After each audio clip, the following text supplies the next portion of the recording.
Well, it's another fortnight. We're back again. And we are back again. We keep coming back. Can't get rid of us. No, even if you want us to, we keep coming back. Sorry. We will keep appearing on your news feeds. Oh, how are you anyway? Yeah, not too bad. Not too bad. Managed to kind of get back on top of things and get back organised.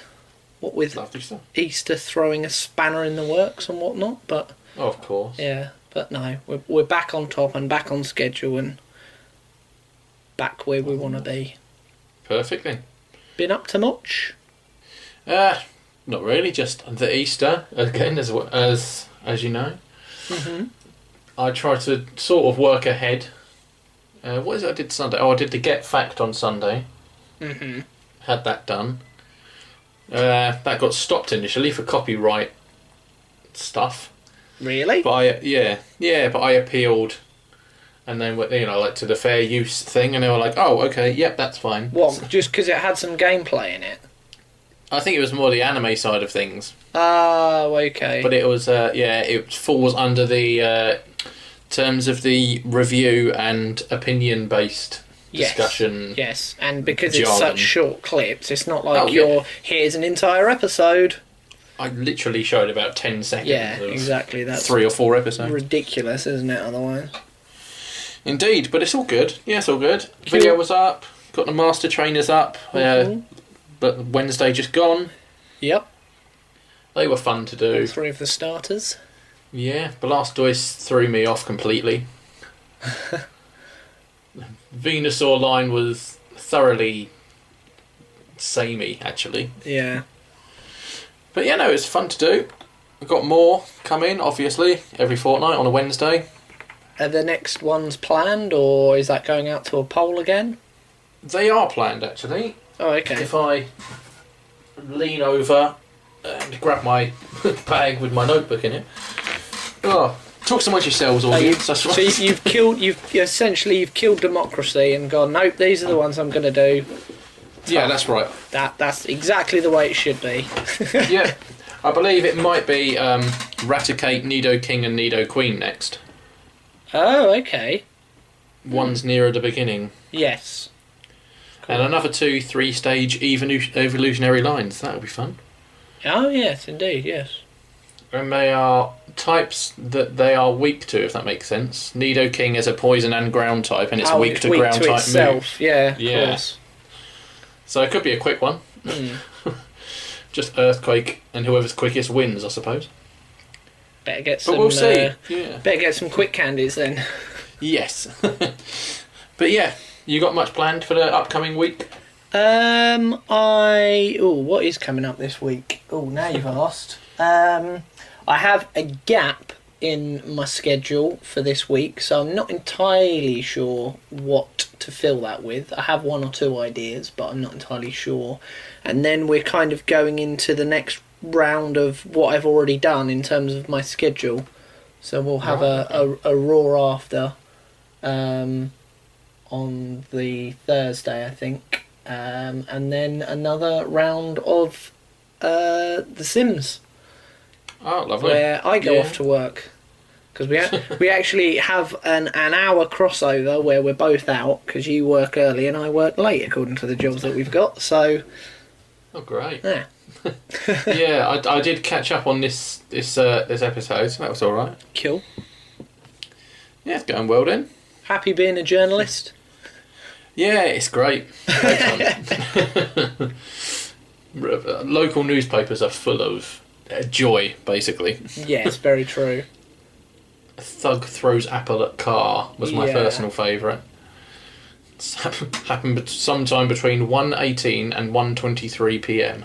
Oh, it's 20 past 1. And we know it that specifically because it was the person that threw the apple that actually wrote into the newspaper purely because they wanted to be in the local newspaper for something. Exactly right, yeah. Yeah. Yeah. I've got a couple coming up this week, hopefully. Is this the Anything Can Happen week? Yes, it is. I've started to do it. Okay. Already. It's involving something that I'm probably it's probably the thing I'm least good at in the world. Okay. So it'll be interesting. Playing the spoons? What's that? Playing the spoons? Oh, I think I'm better at that than what I'm doing. Oh, okay. If that makes sense. It's a new style of video. Ooh. Not like massively different, just... I just tried to mix it up a little bit. Mm-hmm. I've done some filming in my garden, so... Okay. We've Cool. got some... What's the word? Sort of hidden recording in the garden. Nothing sinister. Just, you'll all see hopefully Thursday. Cool. But yeah, it should be fun. Ooh. Yeah. Well, we've just come off the back of me watching a 3-minute video you asked me to watch as sort of research for today. Yes. Just purely because it was quite topical for the week, and it's got certainly the amount of people that are on my Twitter feed, or the majority of them, had a lot of them talking Tuesday, Wednesday, and I kind of wanted to see what an outsider's perspective was. Yeah. Well, it's interesting. Are you going to be leaving the link in the description? I will leave a link, yeah, because unfortunately, as you say, for copyright reasons, that's probably the safest bet. Indeed. It's on WWE's YouTube channel, and it was broadcast on Monday Night Raw and Tuesday SmackDown Live. A little 3-minute clip of somebody we haven't seen for a while called Bray Wyatt, who used to be a cult leader. And as you'll see from the video, it now looks like he's a children's TV presenter. Indeed, it's very different. Yes. Well, one of the criticisms that a lot of people have is that there's not really any characters anymore. There's no one being kind of different from everyone else. It's very kind of cookie cutter, good guy, bad guy. Big guy do big powerful move, or flippy guy do jumps off the top rope, and there's not really a lot of personality to the people. There's not really a lot of character to the people. Whenever they're doing promos in the ring, it's clear they're just reading some verbiage written by some writers in the back of, I'm going to beat you because I'm better than you, and then I'll win. Yay. So it was very refreshing from, well, my perspective, and it seems from my Twitter feed's perspective, it was very refreshing to see something that, well, wasn't the same. This definitely isn't the same as anything I've ever seen. No. Except maybe those crazy children's shows from the 70s. Well, see, that's the interesting thing. Children's TV presenters now are kind of creepily happy. Yeah, they really are. Like, hi kids, I've spent all night up on kind of methylated spirits, but I'm putting on a smile for you because it's 7 o'clock in the morning and everything's all happy, lovely, wonderful. And it's kind of, well, from what I got from it anyway, it was kind of those weird undertones but without the subtlety.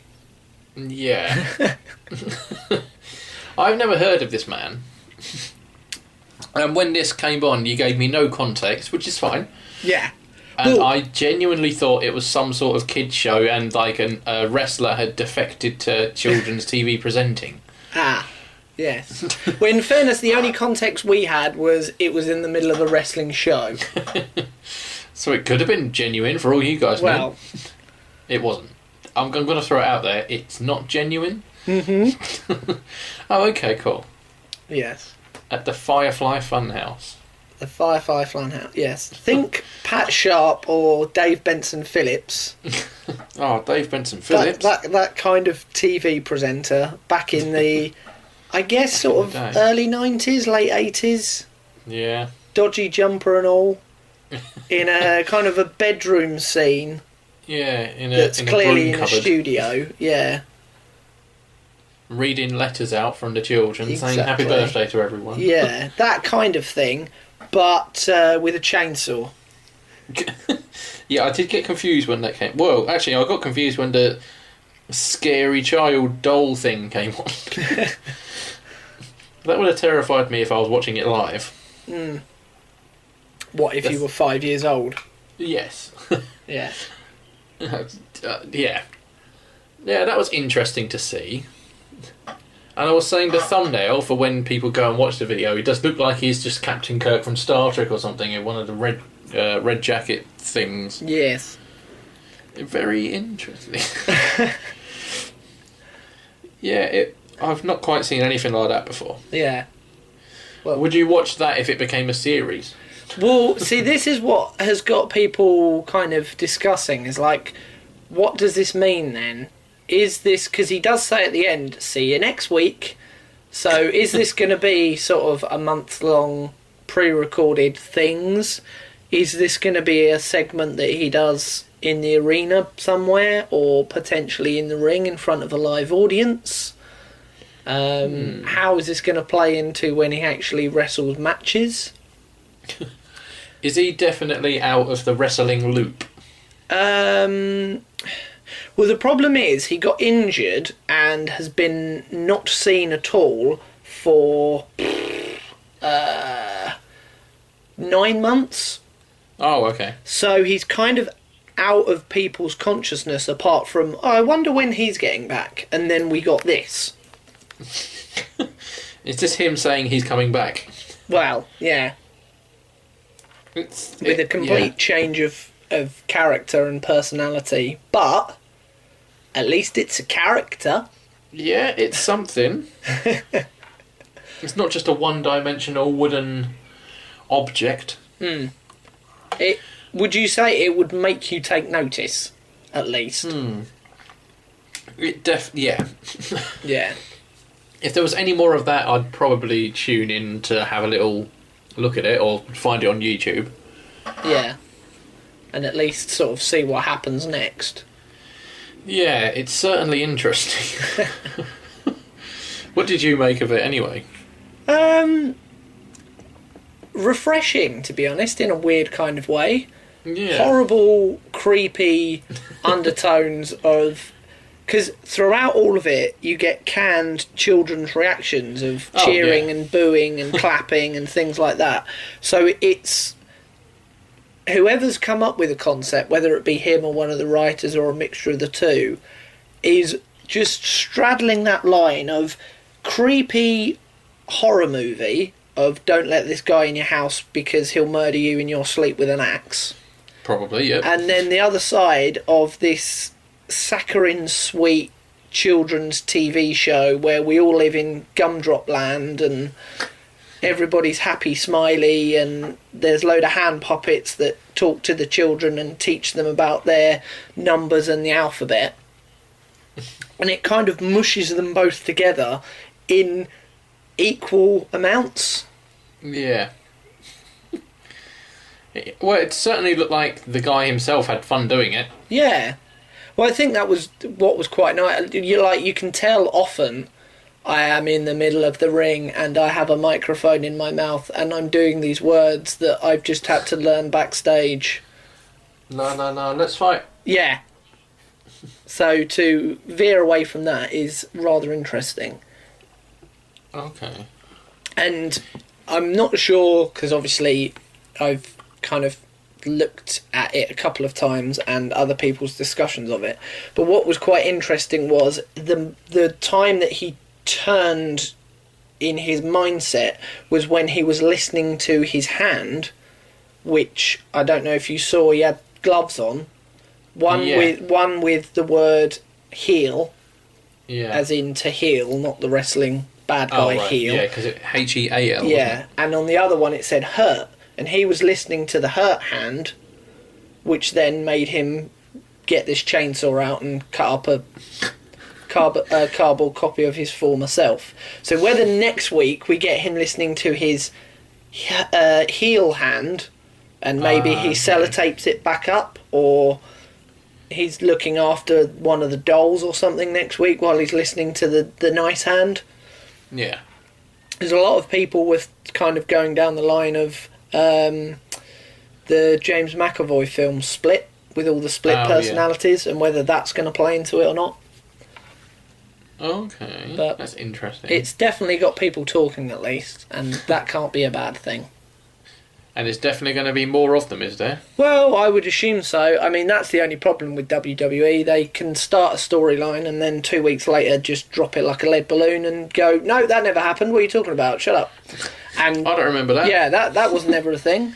Or they'll feed all these bits in and then there'll be absolutely no payoff. Sometimes because someone gets injured or suspended, but often just because they go, no, we're bored of this storyline, and they just go, nope. That's not a thing, so I'm hoping that doesn't happen. It seems like they invested a lot of time and effort into that one 3-minute video. Yeah. So I'm sure they've recorded more. So time will tell, I suppose. Time will tell. Yeah. Okay. Interesting to say that. Okay. But yes, we will leave a link in the description in the description below, just so that you can see it to gain some kind of context as to what the hell we're talking about. I would fully recommend it. Because it's an experience. Yes, it's mental. But yeah. Fair enough. Over All to right, you, then, sir. Well, if there's any more, let us know. yeah, we'll see what's happened in a fortnight, and maybe there'll be a couple more, or an in-ring thing. Yeah. I'm trying to... Oh, I don't know. Yes. I'm presuming your contribution is a little bit more sane. Yeah, it is actually. It's a repeat of something I've already done, Okay. but certain things got in the way, so I couldn't do it. Right.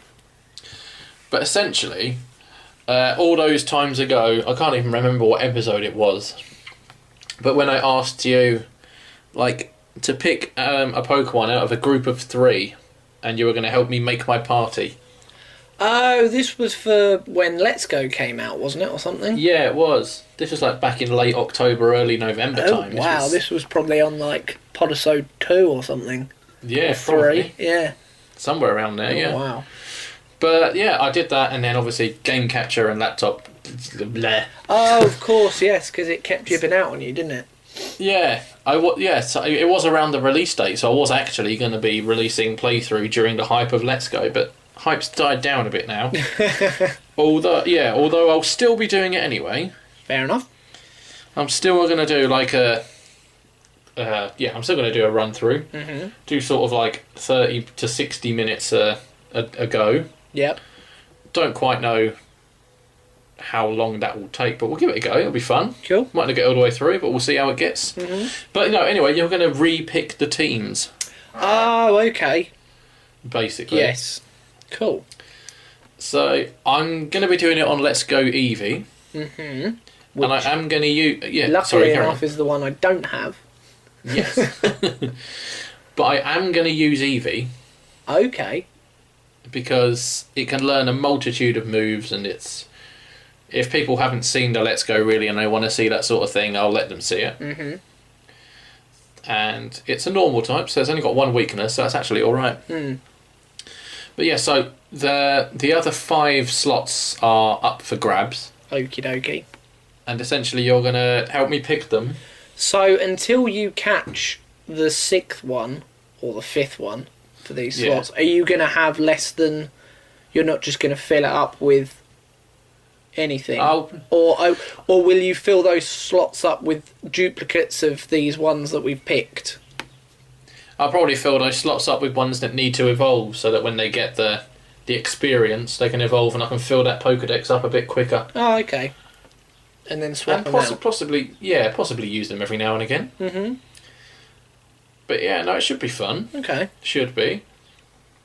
Well, yeah, like I say, I'm starting with Eevee, so that's one. Yep.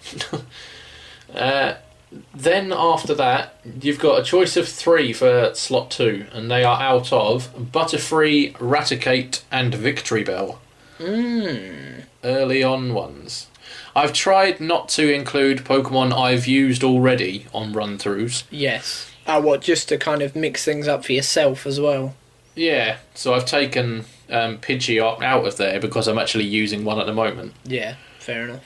Just on a Let's Go Pikachu one where I'm just trying to get to the end of the game so I can chain catch all the version exclusives that I haven't got on the other one for the Master Trainer series and all of the, so. Yeah, of course. But yes, Butterfree, Eradicate, and Victory Bell. I think I'm going to go for a Victory Bell. Okay then. Any reason? Well, you're going to need a grass type anyway to get into the first gym. Yes, very good point. And I don't believe anyway on the Pikachu version, the version I've got, you can get a Bellsprout very early. Or even at all. Might not even be able to get it at all. No, I think it's a version exclusive to Let's Go Eevee. So, just for my own personal selfishness, it will make it a little bit more interesting for me because it's one that I can't experience. Yes. Oh, fair enough. Yeah. Alright, well in that case, Eevee and Victory Bell, the first 2 slots. Yes. So after I've gone through Mount Moon, well, after I've beaten the gym and got to Mount Moon, I can go into the Pokemon Center and go to the Magikarp salesman and train up for a Gyarados. Yep. Or I can go into Mount Moon and catch a Geodude or a Zubat for Golem or Golbat. So the choices are, for the next slot, Gyarados, Golem or Golbat. I think let's handicap you slightly and get you to get a Magikarp. Because it can't do anything for a while. No, it can't. That is a really good point. So until it evolves... Although, in fairness, when it does evolve, you've then got... Is it a dragon type? It is a water flying type. Oh, water flying. Which is ridiculous. Yeah. Yeah. Oh, okay then. Right, so that's 3 slots filled. I'm just making note of it. Okay. Right, well, basically, once I've done that, I've got 3 Pokemon. So I've got an Eevee, I've got a Victory Bell, and I've got a Magikarp. Well, eventually I'll have Victory Bell. Anyway, I then have access to all 3 of the starters at some point or another. You do, don't you? Yes. Indeed. Well, I can catch them anyway. I can get a Charmander just before Mount Moon, a Bulbasaur in Viridian Forest, and a Squirtle just north of Cerulean. But if you catch enough, you can get given one. Exactly. So I'll probably do some chain catching offline. But anyway, yes, so, needless to say, Venusaur, Charizard or Blastoise? It's got to be Charizard, because you've already got a water type and a grass type, so let's at least make things balanced for you. Otherwise... There you go. Yeah, it's a bit ridiculous. Yeah, so I've got a normal, a grass poison, a water flying, and a fire flying, actually. Ah, yeah. Well, eventually, yes. Yeah.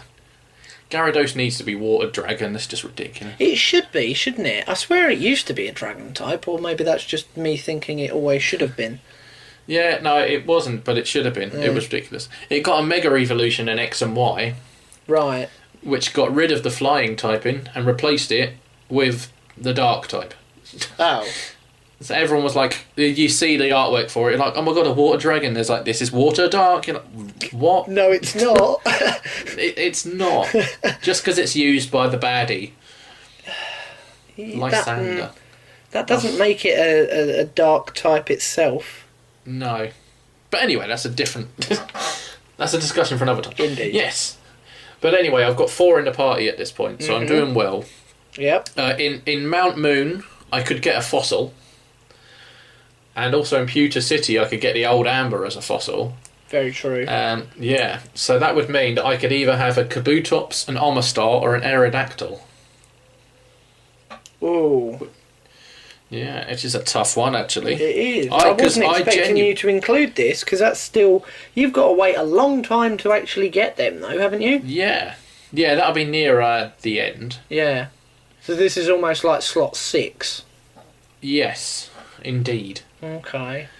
I genuinely don't have a personal preference over any of these 3. I think I think they're all solid contenders. Aerodactyl would be daft because it's yet another flying type. Yeah. So we'll discount that. So it's Kabutops or Omastar, which is a tough one actually. They're both pretty cool. Yeah. Although Omastar again is a water type, isn't it? They both are. They're both water rock. Yeah. Oh, are they? But I can dupe up, it doesn't matter. I will go with... No, let's not go with On the Star. No? No. Kabutops it is. Kabutops, yeah. It looks better. Once it's evolved. Then. Once it's evolved. Yeah. Alright then. There we go then. Okay. So that's... I wasn't expecting that choice. No, I've never really used them. No, I don't never know why, do, because to I be like honest. them. It's probably just because you had to wait till so late on in the game. Yeah, and by then I've kind of established a team, and yeah, I reckon I can cheat my way around that one though, because I can either get myself to Fuchsia very quickly, like once I've done all the Lavender Town ghosty story, and woken up Snorlax and all of that. I reckon I can go on the left hand side and try and avoid all the battles, get to Fuchsia, get Eevee to learn Sea Skim, and then fly myself back to Pallet Town and go down to Cinnabar, avoiding all the battles again. Oh, I see. Go backwards, yeah. Yeah. Oh, that makes sense. Or get myself to Fuchsia like that and go the long way around. Go to Go Park, actually, because I might have a Kabuto on my Pokemon Go. No, that's cheating. But that could be that is cheating, yeah. So I'll probably just I spend never 20 even minutes thought of that. going Yeah, flying over to Pallet Town and then surfing back. Yeah, so I'll just do it the long way around. So I'll have it. But okay. anyway, that's the 5th slot. Okay. Maybe not slot 5, but at least that's the 5th one. So the final one is interesting, really. That's good.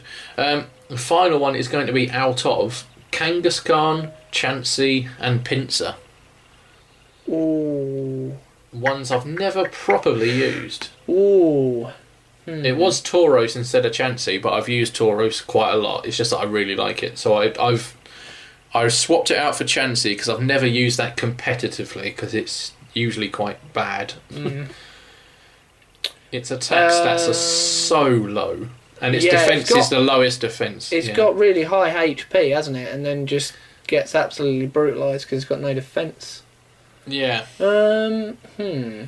Even if you maxed out that defence, it probably wouldn't be enough. No, it's still a lot weaker than... And you think, oh, it's nice and strong because it's got really high HP, and it just gets brutalised really easily. So it's the Chansey, Kangaskhan or Pinsir?